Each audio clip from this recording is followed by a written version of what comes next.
Oi, gente, vamos continuar a falar sobre a história de Roma. E a gente havia terminado a aula anterior na monarquia, certo? A gente viu que a monarquia ela vai acabar a partir de um golpe promovido pelos senadores, quando eles destituem o último rei de Roma, um cara chamado Tarquínio, o Soberbo, como foi dado o nome pelos próprios senadores, né? E a partir desse momento, então, a gente tem o início da República, onde o Senado se torna o órgão máximo da política romana. Ok? Então vamos lá. O Senado está representado nessa pintura, né? Para a gente ter uma ideia de como funcionava isso. Como eu disse para vocês, os senadores eram todos aqueles chefes das famílias patrícias, das famílias nobres em Roma.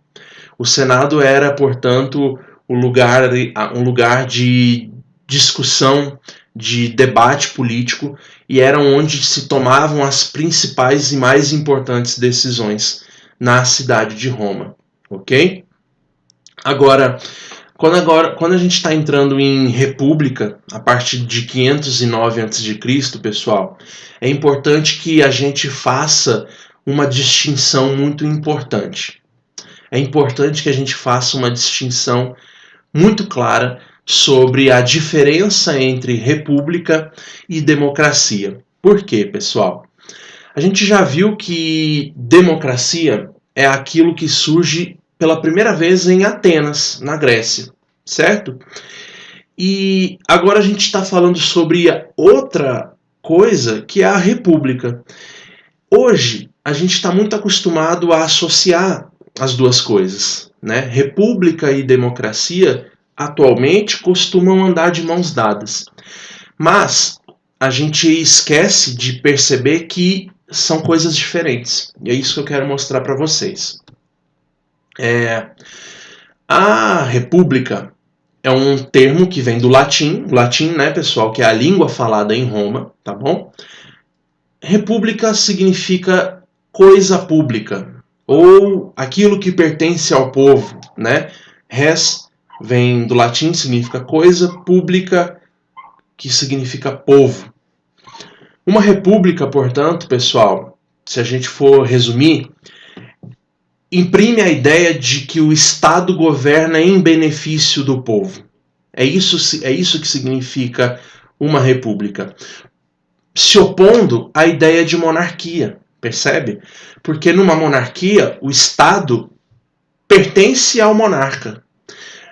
O rei, ele funciona como uma espécie de dono do Estado, né? Agora, quando a gente tem república, a lógica se inverte. O Estado já não é mais...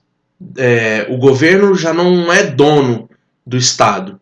Pelo contrário, o governo ele controla o Estado em benefício do povo. Tá bem? É essa a lógica de república que, inclusive, é aplicada até os dias de hoje. Tá bom? Agora, quando a gente fala de democracia, a gente está falando de algo que é parecido, mas que, como eu disse, não é a mesma coisa. Democracia é um termo que vem do grego.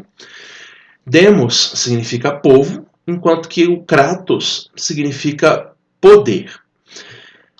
E se a gente for resumir melhor o que é democracia, a gente vai dizer que é quando o Estado é governado pelo povo.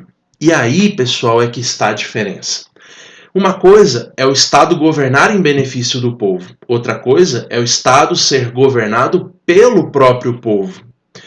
O Estado ele pode governar em benefício do povo, mas ele não necessariamente precisa que o povo esteja no poder para que ele faça isso. Ou seja, república pode ser não democrática. E uma democracia pode não ser republicana, tá? Então são coisas diferentes. Quando a gente fala lá de Atenas, a gente tem uma democracia, mas a gente não tem uma república. A mesma coisa em Roma, como a gente está vendo agora. A gente tem uma república em Roma, mas a gente não tem democracia em Roma. Sabe por quê? Se uma democracia é o povo no poder, significa que todos os cidadãos em Roma deveriam ter os direitos políticos, tal como em Atenas, certo? E a gente vai ver que não é isso que acontece. Em Roma, pessoal, apenas os patrícios possuem direitos políticos. E esse poder político dos patrícios se faz representado no Senado. Plebeu pode ser senador? Jamais. Então, se eu estou excluindo essa parcela do povo, do poder, isso não é democracia. Tá? Agora, você ainda tem a lógica de república em Roma. Por quê? Porque quem governa são os senadores. Os senadores governam, teoricamente, né, pessoal, em benefício do povo. Tá bem? Como eu disse, o órgão máximo da República Romana, portanto, será o Senado. Tá bem? Volto a repetir, o Senado ele estava presente na monarquia, ele vai estar presente na República e continuará presente no Império. Tá bom? Qual é a função do Senado durante a República? Bom, o Senado ele elabora as leis, ele trata das questões sobre guerra e paz e elege os chamados magistrados. Pessoal, os magistrados vão ser pessoas que ocupam esses cargos, determinados cargos políticos, que exercem funções que no passado eram do rei. Ok? Quem são esses magistrados? Eu coloquei aqui no esquema alguns dos mais importantes.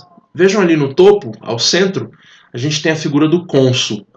O cônsul, pessoal, era o magistrado mais importante. Lembrando que todos esses magistrados eram escolhidos pelos senadores. Então, acima dos magistrados, a gente ainda tinha o Senado, tá bom?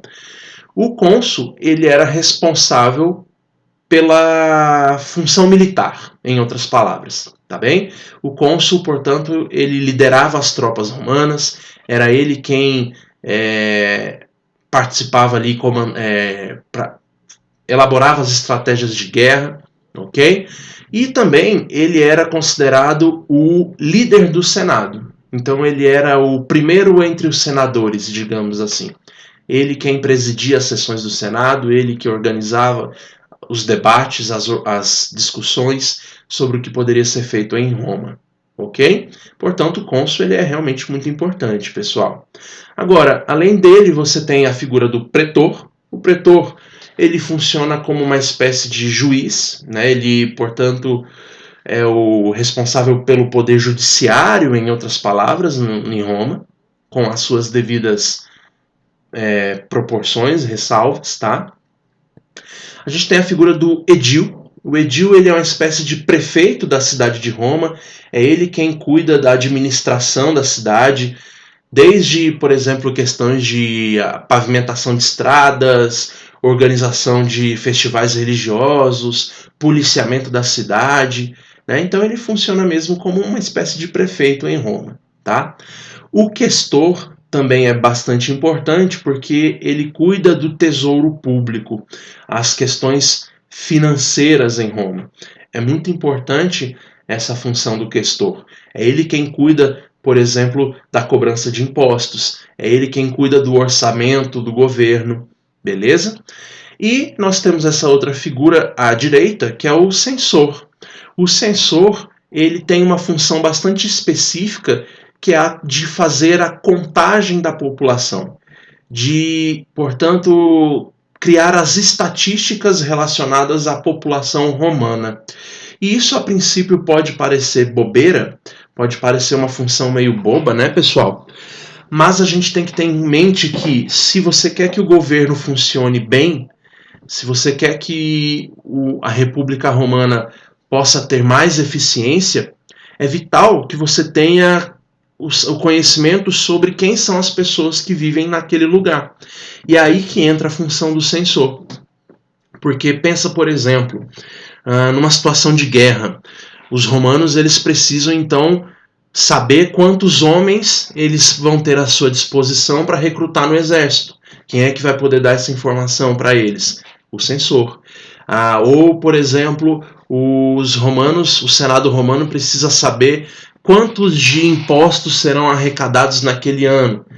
Para isso é preciso saber quantas pessoas em Roma pagam os impostos. Quem é que traz essa estatística, esse dado? O censor. Então vejam que o censor ele é muito importante. Além desses 4, ou melhor, desses 5 magistrados que estão na imagem, pessoal, a gente tem um outro que, digamos assim, é sui generis. Ele é um cargo excepcional, que é o ditador. O ditador, pessoal, ele vai ser um magistrado que vai ser escolhido pelo Senado em tempos de crise. É um ditador que concentra em suas mãos todas as funções dos outros magistrados que a gente mencionou agora. Numa situação de guerra, de invasão à cidade de Roma, ou sei lá, uma catástrofe natural, enfim, situações de grande crise, onde as decisões precisam ser tomadas com mais rapidez, o Senado, portanto, escolhia o ditador. Né? Era uma forma, portanto, de resolver com mais eficiência os problemas em cenários de crise. O poder do ditador era temporário, durava só 6 meses, justamente porque ele era muito poderoso e não era muito bem visto pelos senadores a figura de um personagem político tão poderoso quanto a do ditador. Então, teoricamente, após 6 meses, esse ditador ele tinha que entregar o seu cargo, devolver os poderes aos outros magistrados. A gente vai ver, pessoal, que ao longo da história romana isso nem sempre deu certo. Vão ter alguns ditadores ao longo da história romana que vão querer um pouquinho mais do poder para eles, né? Vários aí deles muito famosos. O mais importante que a gente vai falar depois é o Júlio César, que muitos de vocês já devem ter ouvido falar, tá bem? Bom, a gente viu, eu falei para vocês agora há pouco, que os plebeus, eles não tinham nenhum tipo de direitos políticos em Roma, né? E isso vai fazer com que houvesse, ao longo da história da República Romana, uma série de conflitos entre plebeus e patrícios, tá? Por quê? Os plebeus, eles queriam, acima de qualquer outra coisa, terras, tá? Mas as terras a gente tem que ter em mente de que elas não são apenas uma fonte de sustento. Elas também significam direitos. Os patrícios, pessoal, eles possuem direitos porque eles possuem terras. Eles são os donos das terras. O que os plebeus querem é também direitos políticos. E para isso eles precisam também de terras, ok? Ao longo, então, da história, como eu disse, vão haver vários conflitos. A gente não está falando de conflitos pacíficos, muitos deles bastante violentos, tá? E, portanto, ao longo dos anos, os plebeus foram adquirindo uma série de conquistas para si, uma série de direitos, tá bom? Vamos citar aqui só alguns dos mais importantes. Por exemplo, o mais importante é a criação do tribunato da plebe. Pessoal, o tribunato da plebe era uma espécie de senado plebeu. Era composto ali por vários plebeus, ok? E você vai ter aí a eleição de 2 tribunos da plebe, que eram 2 políticos representantes dos plebeus que vão ter o poder de veto aos senadores. Olha que importante isso, pessoal. Qualquer decisão que o Senado tomasse para Roma, esses tribunos eles tinham o poder de vetar essa decisão. Se aquilo não fosse do interesse dos plebeus, os tribunos então eles poderiam vetar aquilo que o Senado havia decidido. A gente também tem a chamada Lei das 12 Tábuas, que representa, pessoal, as primeiras leis escritas em Roma. E a gente já viu vários casos aí da nossa história de como a criação de leis escritas elas são importantes para aquelas civilizações. Nós já falamos, por exemplo, do caso da Babilônia com o Código de Hammurabi, já falamos do caso de Atenas com as leis de Drácon, e a gente está falando sobre isso agora em Roma, com as leis das 12 Tábuas. Tá? Que vai, portanto, a partir das leis escritas, a gente promove um tratamento igual entre todos. Agora, aquela lei que está ali registrada por escrito, ela vale para patrícios e ela vale para plebeus. Tá? Isso também é uma conquista importante da plebe. A gente tem a chamada Lei Canuleia, porque antes, pessoal, era proibido o casamento entre patrícios e plebeus. Por quê? Porque se, por exemplo, um plebeu almejasse um plebeu se casasse com uma mulher patrícia, ele poderia reivindicar o seu status de patrícios também, né? Agora, com a Lei Canuleia, isso passa a ser permitido. Então, o casamento entre patrícios e plebeus, que vai permitir, vai dar uma certa possibilidade para alguns plebeus ascenderem socialmente. Tá? Olha que bacana, né? A gente também tem a Lei Licínia Sexta. Esses nomes, tá, pessoal, são de acordo com os nomes dos legisladores que criaram essas leis. Por isso, alguns nomes podem soar um pouco estranhos. A Lei Licínia Sexta, ela vai, olha só, pela primeira vez, estabelecer uma divisão, uma distribuição de terras para os plebeus. Só que vejam, não são quaisquer terras, são aquelas terras que vão sendo conquistadas pelos romanos. Aquelas que já pertenciam a Roma permanecem nas mãos dos patrícios. Agora, daqui para frente, as terras que forem sendo conquistadas em guerras seriam distribuídas entre os plebeus. Pessoal, isso é muito importante, porque a gente vai ver que essa nova lei, ela vai impulsionar muito as guerras e as tentativas de expansões territoriais da civilização romana, tá bom?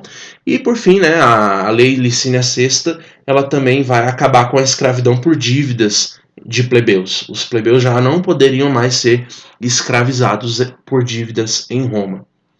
A última lei é a Lei Hortência, que é a chamada, que vai promover criação de plebiscitos, né? O que é um plebiscito? É algo, inclusive, que existe até hoje na nossa política, que são as consultas populares. Se um presidente, por exemplo, quer fazer uma certa lei e é um assunto sensível, um assunto polêmico, para poder fazer aquela lei, para poder propor aquela lei, antes ele pode criar um plebiscito. Ele vai consultar a população se a população aprova ou não aquela lei. Né? Então isso foi criado pela primeira vez em Roma, a partir dessas conquistas da plebe por meio da Lei Hortência. Vejam, eu falei para vocês então que a partir da Lei Licínia Sexta, os plebeus, principalmente, vão ter agora uma vontade, vão ter agora motivos para poder expandir o território romano, para poder lutar em guerras pela República Romana. Além disso, né, pessoal, os patrícios também almejavam adquirir escravos que pudessem trabalhar nas suas próprias terras. Tá? Isso, portanto, a soma desses dois fatores é o que faz com que nós tenhamos uma grande expansão territorial romana a partir da República. Pessoal, a gente vai ver que ao longo da República e ao longo do Império, os romanos eles vão conquistando sempre cada vez mais territórios. É por isso, pessoal, que a gente vai dizer que o Império Romano vai ser um dos maiores impérios da história da humanidade. Os romanos eles conquistam praticamente todo o mundo conhecido por eles naquela época. A gente vai ver melhor depois no mapa até onde foi essa expansão romana, tá? E como eu disse, essa expansão ela ocorre por esses motivos. Os romanos eles buscavam sempre escravos e sempre mais terras. Tá? Tanto os patrícios quanto os plebeus têm interesse nesse processo de expansão. Primeiro, né, pessoal, os romanos eles vão buscar expandir internamente. Dentro daquela região ali da Península Itálica, onde havia a cidade de Roma, os romanos vão começar a conquistar os povos vizinhos, os povos ao lado ali da cidade de Roma. Uma vez que essa expansão interna ela esteja consolidada, eles agora vão querer também obter o controle sobre o mar Mediterrâneo. Porque o mar Mediterrâneo, pessoal, a gente já falou sobre isso na Grécia também, era o lugar onde se praticava o comércio de navegação. E o comércio ele era uma grande fonte de riqueza. Porém, naquele momento, quem dominava as rotas de comércio do mar Mediterrâneo vão ser os chamados cartaginenses, que eram herdeiros dos antigos fenícios, que também são outros povos que a gente já mencionou aqui anteriormente. Por essa razão, essa disputa pelo controle das rotas comerciais, a gente vai ter as chamadas guerras púnicas, que vão ser vários conflitos ao longo da história entre Roma e Cartago. Roma, no final, vence, ok? Então Roma elimina a civilização cartaginense e vai, a partir desse momento, obter um controle praticamente absoluto sobre o mar Mediterrâneo. É nesse momento, pessoal, olha só que interessante, que os romanos entram em contato com a civilização grega clássica. E a partir desse contato é que os romanos herdam muitas das coisas que os gregos tinham, como eu já havia mencionado no vídeo anterior. Tá? Então a civilização grega, a história da civilização grega, ela termina, digamos assim, a partir da conquista pelos romanos. Tá bom? Quando isso acontece, quando Roma elimina os cartaginenses, quando Roma conquista os gregos, a partir desse momento, toda a região do mar Mediterrâneo vai estar sob o controle romano. Isso vai causar uma grande prosperidade em Roma a partir desse momento, pessoal. Roma se torna, a partir desse momento, a grande civilização riquíssima e poderosa, tal qual a gente conhece. O mar Mediterrâneo vai ficar sendo chamado carinhosamente pelos romanos de Mare Nostrum, em latim, que significa o nosso mar, né? É quase como uma piscina no quintal de Roma, né? O mar Mediterrâneo, que vai ser, como eu disse, uma das principais fontes de riquezas dessa civilização. Quais são as consequências dessa expansão romana, pessoal? É bastante curioso a gente observar, ao mesmo tempo em que essa expansão ela promove um grande enriquecimento, um grande desenvolvimento para a civilização romana, ela também vai causar um enfraquecimento da república.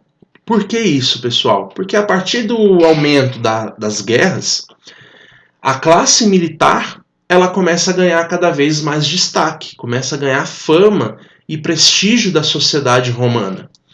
Essas lideranças militares, esses generais militares romanos, vão se tornando cada vez mais poderosos e vão, muitas vezes, ameaçar o poder do Senado. Então, olha só que irônico. A gente tem, ao mesmo tempo, um grande enriquecimento da sociedade romana a partir das guerras, mas, ao mesmo tempo, essas guerras cada vez mais recorrentes, elas vão fortalecendo esses líderes militares. Esses líderes militares, à medida em que vão ficando mais fortes, vão se tornando uma ameaça contra os senadores, que eram os líderes políticos em Roma. A gente vai ver, pessoal, que é esse momento que a República Romana começa a entrar em crise. É quando a gente tem aí a ascensão das classes militares em Roma que vão tentar tomar o poder. Ok? É a partir desses vários episódios de tentativa de tomar o poder em Roma por esses militares que a gente tem o fim da República e o início do Império. Tá bom? Só para a gente encerrar esse vídeo, essa imagem ela mostra como funcionava o esquema, a estratégia militar romana, né? Os romanos eles vão criar essa unidade militar que eles chamaram de legionários, tá? E os legionários eles eram naquela época disparado o soldado mais eficiente em uma guerra. Os romanos eles conquistavam, venciam os seus inimigos com uma certa facilidade graças a esses soldados legionários. E por que isso acontece, pessoal? A gente costuma dizer que o soldado romano ele não é o mais forte, ele não é o mais rápido, mas ele é o mais disciplinado. O treinamento militar romano era extremamente rigoroso e era extremamente eficiente. Como vocês podem ver na imagem, né, a formação do exército muito bem organizada, né, rigidamente posicionado e tudo mais. Isso mostra para nós como a estratégia militar em Roma era algo muito bem desenvolvido, tá ok? E é graças a isso que os romanos conseguem expandir o seu território. Falando em território, pessoal, ao longo da República Romana, esse já é o território de Roma. Se vocês olharem ali ao centro, aqui na botinha, que é a chamada Península Itálica, Roma está aqui, como vocês podem ver, mas à medida em que Roma se expande, vai conquistando vários outros territórios. Vejam que é uma expansão, portanto, muito intensa já na República. E essa expansão ela vai ser ainda maior após a fase do Império. A gente vai ver que esse território ele aumenta ainda mais. Tá? Podem observar aí que Roma obtém um controle sobre o norte da África, incluindo o Egito, obtém um controle sobre essa faixa litorânea do Oriente Médio, a chamada Ásia Menor, a Grécia, que está à direita aí da Península Itálica, a região da Península Ibérica, onde hoje seria Espanha e Portugal, e a região da Gália, que é onde hoje corresponde à França. São territórios que todos eles vão pertencer à República Romana naquele momento. Só para vocês terem aí uma dimensão do poderio romano já nessa época. Bom, então pessoal, eu vou encerrar esse vídeo por aqui, porque ele já está ficando um pouco longo. E aí no próximo vídeo, na próxima aula, a gente vai ver melhor como que ocorre esse processo de crise da República Romana e a gente já vai começar a falar um pouco mais sobre a terceira e última fase, que é a fase de império, tá ok? Então fico por aqui, um abraço, até mais.